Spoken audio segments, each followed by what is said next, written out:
I'm interested in great ideas, good conversations, and good collaboration. Those are the 3 topics that interest me. And I will share with you some of the things that I think are important when working together, and taboos are a part of it, or a very important part to take care of. But let's get started at the beginning. Processes are a beautiful thing. For many years, I was occupied mostly with processes, and I still love that. At Brainstorm, I co-created this process. It's called the Idea Machine, and it's an amazing tool to help people create and implement ideas. Processes are extremely helpful. They provide security and create a framework in which we can operate. Process is a good starting point for success. On the other hand, process can also get very much in our way. Process sounds easy, and it can quickly become a recipe that you never question and never vary. Process alone is never enough. When I learned about the Agile Manifest, which you see here, about 8 years ago, when the manifest was also about 8 years old, I was very intrigued. Individuals and interactions are more important than processes and tools. That was really new to me, and it was a very fascinating idea for me. Also, responding to change over following a plan is such an idea. It's extremely against our way that we learned to operate and that we learned to do things in school and when we started our jobs, etc. So I was very intrigued with these ideas that come from the software industry. I got very interested in self-organization of teams. What do teams need to organize themselves without a boss, without a hierarchical structure? Did you know that birds organize in a very simple but effective way? There are birds that communicate just with the birds next to each other, so maybe with 3 or 4 animals next to them, and they adjust their behavior according to those animals next to them. And then in each of these flocks of birds, there are also the disruptors. The birds that fly around without any clear plan, without any clear pattern, and they can spot the problems, they can spot the predators, they can spot when something is amiss, and then the whole flock moves in a new direction. Ants are also fascinating, if you research ants. And the problem with us is we're not birds, we're not ants, it's not the same, but I think that the more we know, the less we use our intuition, and that's a problem when we communicate in groups. Someone once told me, ants don't have a CEO. And sometimes what you think has an effect on a group, based on your knowledge, based on your upbringing, has the opposite effect. So we should trust more our intuitions. I think groups of people do work like organisms if you let them. But we are conditioned to hierarchical organizations for so long that venturing into self-organization mostly first creates fear. By learning a lot about the Agile movement and lean management, I got in touch with more principle-based approaches to organize work. Still very much using processes, but also taking care of principle-based approaches. And approaches that allow for learning instead of offering a fixed recipe. One of these principles, or one of these tools, is Kanban, a method to organize your work. And it's built on a very few founding principles, but unleashes an enormous potential when we stick to those principles. It allows for evolutionary learning, one of the most important requirements for self-organization. If we want to self-organize, we have to be ready to learn every day and to change our pattern. The first principle used in Kanban is make your work visible. And this is how it looks when you make your work visible. This is a girl in a school in Sarajevo where I taught the brainstorm innovation process a few months ago, but I also taught the kids how to use Canva to organize their homework. And you see, I want to do, I am doing, and I have finished doing it. Every child can understand the basic principles of visualizing your work. The next principle in this tool is start where you are now. It means basically that we do not want to over-engineer our processes, but that we don't want to put too much information into our systems. We want to think everything through, but we leave space to evolve. And the next founding principle is stop starting, start finishing. It's a very useful tool for groups. We always want to do too many things at a time. And if we learn to finish things before we start new ones, so to go back here, let the things that you want to do sit there for a while, concentrate on what you're doing, and celebrate what you've done, we can advance much better. Navigating insecurity is one of the big issues in any organization today. The world changes so fast, we have to adjust almost every day to new situations. So adjusting our plans every day should be the normal thing, and adhering to plans, it should be the exception. We should know that plans are just that, something that we thought through, to think things through, and then we adjust to what happens around us. But we are used to the system on the left. It does not help us to navigate insecurity. Hierarchical structures do not help us to navigate insecurity. They put the decision-making structure at the top, and the insecurity stays there, but nobody wants to move. So we need new structures. We need structures like the one on the right. But how do we get there? How do we get to become those structures from our hierarchical thinking and from our upbringing? We need a few things to do that. We need small steps that bring us big insights. So working in small cycles, in small increments, helps us to create value along the way. If we don't plan for 3 months and then implement for 6 months, but plan for a day, work for 2 weeks, look at the results, and start again, that's a way to go. That's a way to learn. That's a way to get the best results. To get to such a system, we also need to experiment. We need to try things out, things we don't know if they will work, if they will really succeed. If we do experiment, we will fail, and we have to learn to live with that failure, celebrate that failure, and look at what has happened, and look at the root causes of what has happened. So we have to investigate, why did this happen, and not who is to blame, because that doesn't help anyone. And if we want to do all that, experiment, fail, learn, get to that structure, we need more conversations and more time together.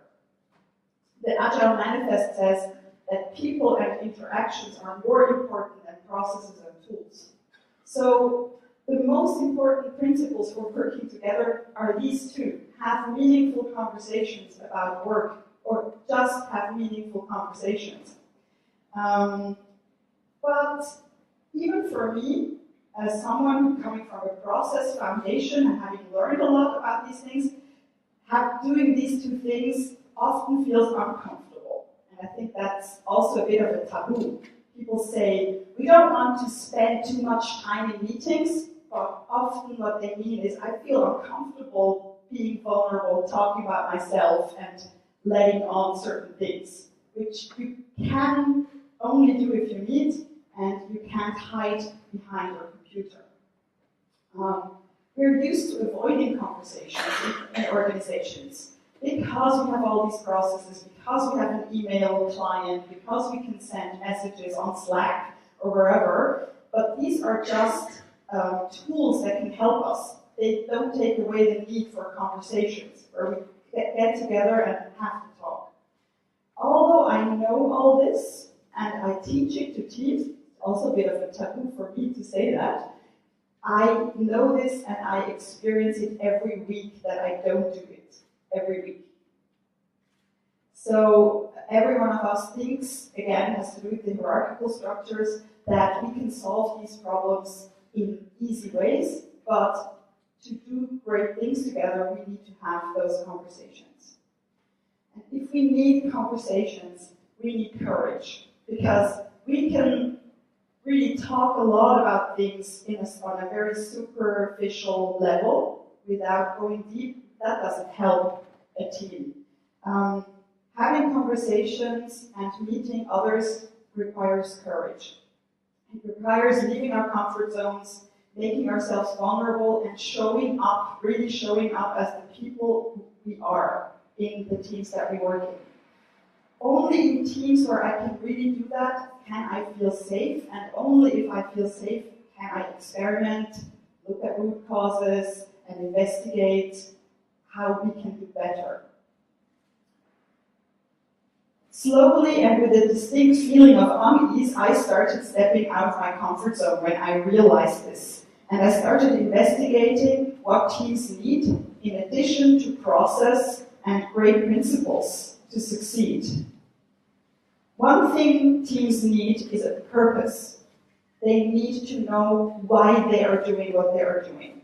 And I'm not talking about things like, oh, we want to make our shareholders happy. No, it has to be a purpose that comes from the inside, that really drives the people, that gives them passion. And it has to be real. It can't come from a boss who says, this is your purpose. The teams have to create those purposes for themselves. So where do we want to go? What do we want to achieve together? And if you're thinking about a purpose that works, it's something that is one sentence, maybe with a comma, but not 4 pages of mission statement. What teams also need to feel safe and able to step over all the taboos that are there is the ability to ask questions. Only if you feel safe to ask stupid questions or the same question for the 4th time. If you don't feel shut out if you ask a question, then you are in a safe zone. Teams need to feel safe to show up as they are, with no taboos. It takes time to build a team that can do that. I noticed, for instance, in one team that I'm working with, we're very gender balanced. We're 4 women and 4 men. And the women started talking about their menstrual cycles because it changes us. It really does. Suddenly, during the month, you become kind of this other person, or most women do, and the guys are like, what's wrong with you? And if they don't know what's happening with us, we cannot really communicate. So this is a big taboo to talk about, and you can only do it in a team where you know each other really well. It has a lot to do with acknowledging each other's humanity and diversity, that we're all different, and looking behind the facade. Learning things about each other that we need to know, personal things. Not everything, but personal things. Diversity is not something we have to create with force. It's already there. Even in teams that don't look very diverse, which they should actually, but even in teams that don't look very diverse, there already is diversity. We are very different. We have different ways of thinking, of looking at things, of approaching things, and gender-balanced teams, for instance, are much more powerful and intuitive together than teams just of one gender. But diversity is just there, and we can tap into it, we can use it as a strength and not as a weakness. If we're talking about taboos, there's an image I like very much to look at when I talk about this is there are certain areas we know about ourselves. It's the open area. It's what we talk about, it's what we share, it's what we want others to know. And it's what others see if we don't say anything else.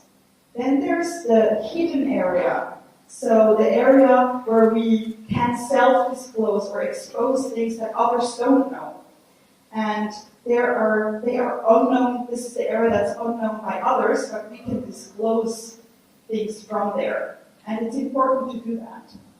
There's also an area unknown by ourselves.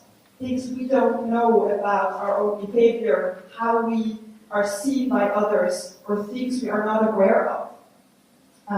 And there you can get feedback. How do I do this? How do you see me? How do you perceive me? That's very useful.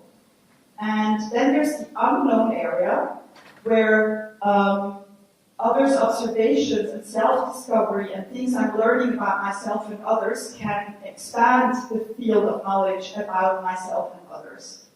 So it's not just what we know about ourselves and what we don't want to disclose about ourselves that's important, but also the things that we're not aware of that can be helpful if other team members know about those. So what happens when teams start working like that, when they can start experimenting and investigating failure?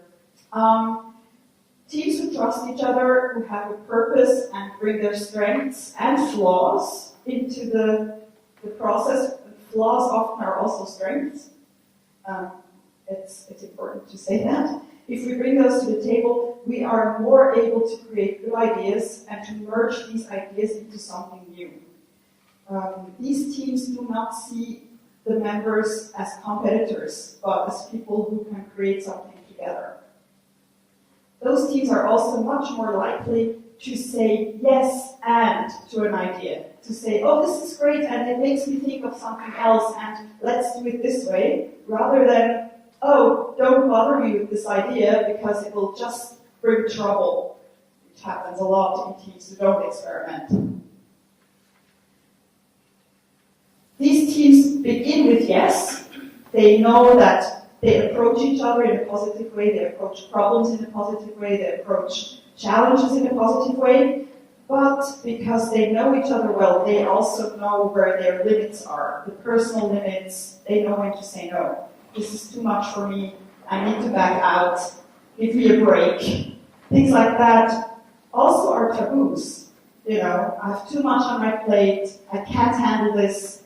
If I can handle 15 projects at a time, but you can only handle 2, is that a problem? I don't think so. You're just handling your projects differently to my style. So we should judge and we should be able to say, hey, this is too much for me. In such teams, we learn to trust our voice, our small voice, and to speak up when something bothers us, which is very unusual in corporate organizations.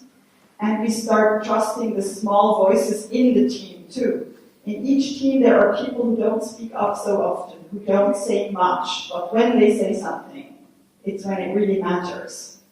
And only if the group members trust each other and are able to step over the taboos and talk to each other, then these team members also become safer and more secure in stating something when they really have to say something.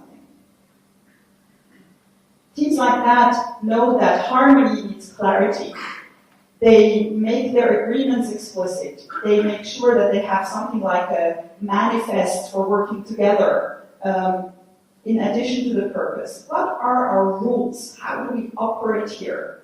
But it's not something that a boss brings in and says, this is how you have to do it. It's something that is negotiated in the group. And that has to be looked at regularly. Such teams are in it with their whole heart. They have, I would say, I know a few teams like that, they have love for each other. And I don't mean that in a kitschy way or in a superficial kind of way, because in English saying I love you is something very common. You love everything. Oh, I love that piano or harmonium. But I mean it in a real sense of really being close, really trusting each other, liking each other, and wanting to spend time together. Because these teams know that they can all be weak, from time to time, they can be authentic, and will still be accepted as people. Something that Marcus, my partner, says, he's back there, thanks for coming. In our family, he says, like, if everyone does a little bit more than he or she thinks is expected, just a little bit more, if everyone does that, then it's easy to live together, right? I think in a team it's the same. If you do just a little bit more than you think is right, and everybody does that, if you give more than you take, that's a good principle for working together. But it means that everyone has to do it, not just one person always doing more than their fair share, but everybody a little bit more than is usually expected. If we have teams like that, they become more than the sum of their parts. In capacity building, which is a really important field of collaboration research, you can look at a team, you can look at group capacity as the sum of individual capacity that happens in a group. That's on the left-hand side. So you can say, okay, so there's 7 people, they all have their expertise, and together they have a capacity. Fair enough. But if you look at it from a network perspective, then, and you have a common purpose, and you have this trust in the team, then the capacity of the group is much bigger. It becomes much more powerful than just 7 people by chance working in the same department, which often is what team really means to a lot of organizations.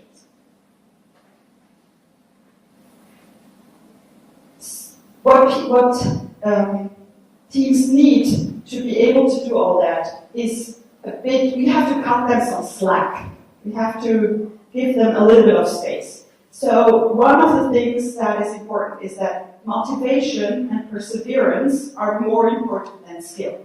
Everyone in a team can learn new things. Everyone, even the most stubborn, most kind of influenced by hierarchical thinking for 25 years, everybody can change. It's a question of motivation and wanting to do it, and patience from everyone. And also celebrating the little steps, the little successes that we have in the group. Another one is better done than perfect. In Switzerland, it's extremely important to be perfect. But often, the 80-20 rule applies, right? At 80%, most of the time it's enough. And so cutting teams some slack and saying you're doing your best and not trying to be perfect all the time is probably the better approach.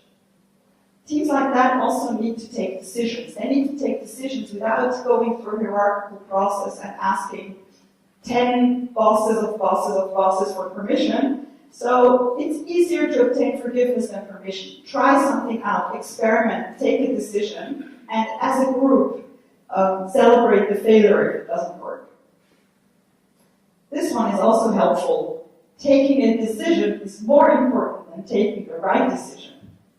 If teams work together well, they can take decisions pretty quickly and know that it's good, it's going to be fine, and we will adjust if it wasn't the perfect decision.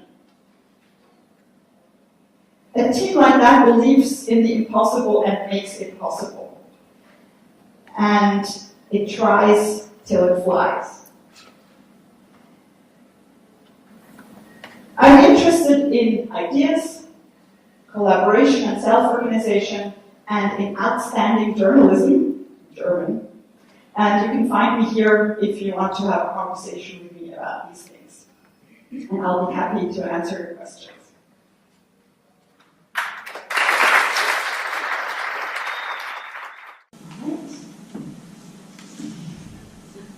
Ich habe noch eine kleine Frage. Hallo. Okay. Du hast gesagt, das Personal Manual ist etwas, wo man wie so als kleine Übung machen in einer Sitzung anfangen, um den Prozess ins Rollen zu bringen. Hast du vielleicht noch 1, 2 so ganz kleine Tipps, die man allenfalls implementieren könnte? Ich glaube, eben so der Wunsch für die grosse Veränderung, der ist bei vielen da, aber eben, man hat Angst, man hat Angst ausgelacht zu werden oder irgendwie so, hey, man hat keine Zeit, eben Deadlines, was auch immer.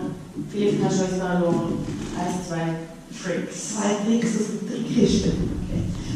Also etwas, was man zum Beispiel machen kann oder anfangen ist, wenn man sich trifft, man trifft sich ja sowieso zu Sitzungen, wo niemand dabei sein will, aber man trifft sich. Hier zum Beispiel anzufangen mit einem Check-in und aufzuhören mit einem Check-out. Das ist eine ganz einfache Methode. Also wichtig ist, dass alle stehen. Und es gibt keine Vorschrift, es ist auch nicht so, wenn man es nötig etwas preisgeben sich, sondern man steht einfach hin und man checkt in die Sitzung ein, indem man irgendetwas über sich sagt. Ich bin noch nicht wach, aber ich check jetzt ein. Also, ich habe schnell das Zeug geträumt heute Nacht, ich check jetzt ein. Oder ich freue mich auf den Tag, ich check jetzt ein. Whatever. Das fängt ganz langsam und harmlos und langweilig an. Und wenn man das dann 150 Mal gemacht hat, fangen die Leute dann auch an zu erzählen. Und am Abend oder am Schluss der Sitzung checkt man aus und sagt, wie es einem gegangen ist und macht man das einfach das nächste Mal. Das ist ein Trick. Ein anderer Trick ist halt einfach, das klingt extrem banal, aber sich regelmäßig Zeit nehmen füreinander, ohne Agenda, ohne dass man ein Resultat muss kreieren muss. Zum Beispiel sagen, alle 4 Wochen mindestens nehmen wir uns einen halben Tag Zeit oder 2 Stunden oder irgendwo eine, es muss auch mal wieder anfangen. Und wir reden einfach zusammen. Wir reden über Sachen, die wir sonst nicht zusammen reden. Und wir haben nicht eine Agenda und wir haben nicht das Resultat, das wir kreieren. Und ein Kanban kann auch sehr helfen, zum Beispiel für eine Sitzung, wenn man sagt, anstatt dass man eine Traktandenliste hat man ein Board. Das ist ein Zeichen. Braucht es Glück, okay. Zum Glück! Also kann man sagen, okay, anstatt dass wir eine Traktandenliste haben wir ein Kanban. Und da hat es Themen.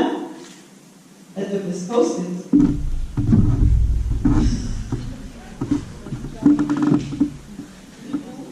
Nur so 4. Super. Danke. Oder und jetzt anstatt dass wir eine Traktandenliste haben, bringen alle ihre Themen mit.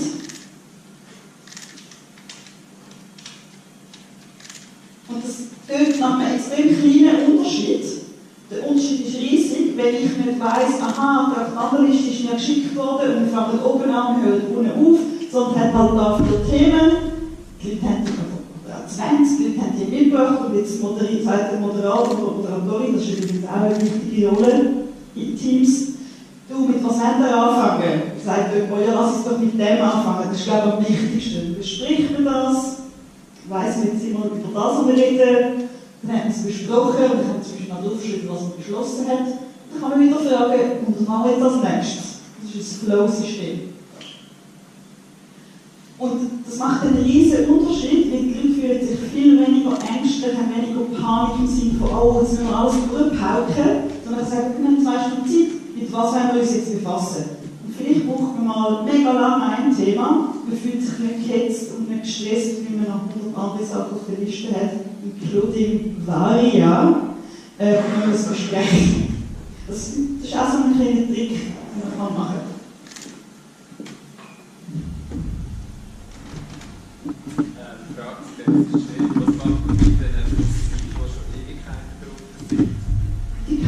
Vielleicht irgendwann mal von Bord runter, weil sich niemand damit befassen, niemand sich darum kann kümmern, sie nicht wichtig genug sind. Es fallen immer wieder mal Sachen weg. Das ist sehr gesund.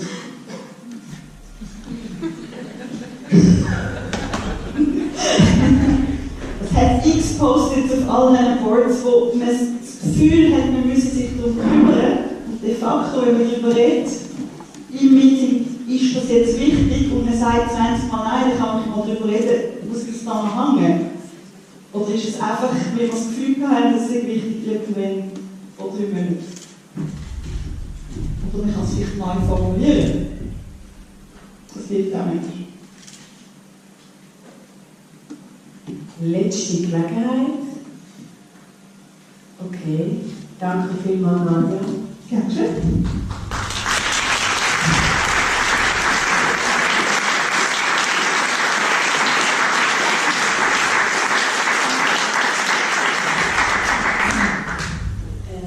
CreativeMornings, sorry, ist ist ja so, wir probieren immer ein kleines Giveaway zu kreieren, euch etwas mitzugeben. Und das Mal ist es eine kleine Gruppenerfahrung, so ein bisschen eine Mutprobe. Wir haben hier etwas mitgebracht zum Essen, wo laut Nahrungsmittelgesetz erst am Mai legal in den Läden ist. Aber ich habe das reingeschmuggelt. Also ich habe mich strafbar gemacht, tabu. Und ja, ich würde das jetzt umgeben. Also es sind mehr Würmer. Und die Lust